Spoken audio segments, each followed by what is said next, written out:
अथ श्रीसत्यात्मतीर्थविरचिता विष्णुपादस्तुतिः। यदीयमाश्रितं पदं समस्तपापनाशकम् स विष्णुरात्मसत्पदेषु भक्तिमाशु मे दिशेत्। यदीयमाश्रितं पदं समस्तविघ्ननाशकम् स विष्णुरात्मसत्पदेषु भक्तिमाशु मे दिशेत्।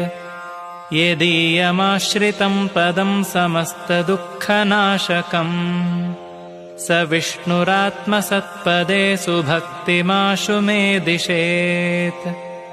यदीयमाश्रितं पदं समस्तपुण्यदायकम् स विष्णुरात्मसत्पदेषु भक्तिमाशु मे दिशेत्।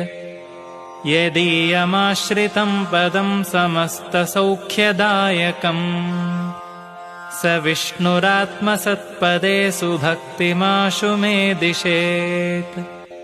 यदीयमाश्रितं पदं समस्तभाग्यदायकम् स विष्णुरात्मसत्पदेषु भक्तिमाशु मे दिशेत्।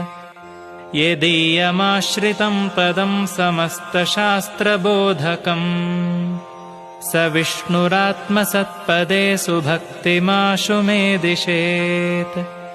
यदीयमाश्रितं पदं समस्तकर्मसिद्धिदम् स विष्णुरात्मसत्पदेषु भक्तिमाशु मे दिशेत्। यदीयमाश्रितं पदं समस्तदेवतोषदम् स विष्णुरात्मसत्पदेषु भक्तिमाशु मे दिशेत्।